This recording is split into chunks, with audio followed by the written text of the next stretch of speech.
तर hi good morning friends. आजचा video बनवण्याचं कारण असं आहे की आज आम्हाला सर्वांना माहिती आहे, काल परवापासून एक न्यूज येते की वैष्णवी हगवणे, की तिच्या बाबतीत काय झालं हे सर्वांनाच माहिती आहे. तर सगळ्यांनीच ती न्यूज बघितलेली आहे. तर माझं एकच विनंती आहे मुलींच्या आईवडिलांना आणि मुलांच्याही आईवडिलांना की आपण आपल्या मुलगीच्या घरात देतो, त्या घरात तो मुलगा परिस्थितीने गरीब असला तरी चालेल, खूप श्रीमंत मुलगा शोधण्याच्या नादात तुम्ही तुमच्या मुलीला मरणाच्या दारात ढकलता, एवढं नेहमी लक्षात ठेवा. गरीब मुलगा असेल, दोघं कष्ट करतील, काबाड कष्ट करून एक भाकरी कमावतील, दोघे अर्धी अर्धी खातील पण खुश राहतील. मुलगी तुमची भाड्याच्या घरात राहू द्यात, पण मुलगा जर तुम्ही छान निवडला तर तो मुलगा तिला राणीसारखं ठेवेल. पण जेव्हा तुम्ही श्रीमंत घरात मुलगी देताय त्यावेळी त्या लोकांच्या अजून अपेक्षा वाढलेल्या असतात आणि त्यांना फुकट खायची सवय लागलेली असते की मुलीकडनं सासरच्यांकडनं तिच्या उकळायचं आणि यांनी आयुष्य आरामामध्ये जीवन जगायचं. तिच्या मुलीला एक काम मोलकरींसारखं जीवन द्यायचं, तिच्या मुलीला मोलकरींसारखं राबवायचं आणि ह्या लोकांनी आयुष्य आराम करायचा, तिच्याकडून पैसे घ्यायचे आणि तिला व्यवस्थित सांभाळ नाही करायचा. म्हणून मुलींच्या आईवडिलांना मी एकच सांगते की तुमची मुलगी गरीब घरात द्या.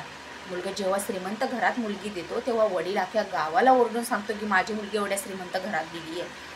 पण तुम्ही विचार करा, तुमची मुलगी एवढ्या श्रीमंत घरात दिली आहे, त्यासाठी त्या मुलीला पैशांसाठी छळलं जातं, सोन्यासाठी छळलं जातं, गाडीसाठी छळलं जातं. इव्हन तिला तिच्या आईवडिलांकडून पैशाची मागणी केली जाते. मुलगी किती वेळ पैसे मागेल आईवडिलांकडून? आयुष्यभर तिला त्या छळात जगावं लागतं. आणि श्रीमंत घरात दिलेली मुलगी ही खुश नसते.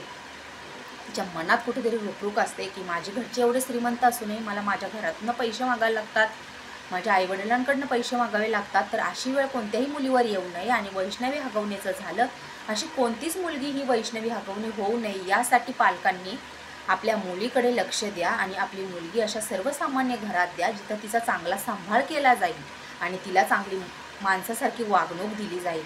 तुमची मुलगी अशा श्रीमंत घरात जाऊन मोलकरणीचं जीवन जगण्यापेक्षा एका सर्वसामान्य घरात जाऊन जर राणीसारखी जगली तर त्यात तुमचं मोठेपण आहे. दोघं मिळून कष्ट करतील आणि एक ना एक दिवस ते चांगलं आयुष्यआरामाचं जीवन जगतील. त्यामुळे माझी कळकळीची विनंती आहे सगळ्यांना, सगळ्याच मुलींच्या पालकांना आणि मुलींनाही की तुम्ही चांगले एक संस्कारी मुलगी आहे, चांगल्या छान घरात द्या, संस्कारी मुलगा शोधा. खूप श्रीमंत मुलगा शोधून तुम्ही तुमच्या मुलीला मरणाच्या दारात ढकलू नका.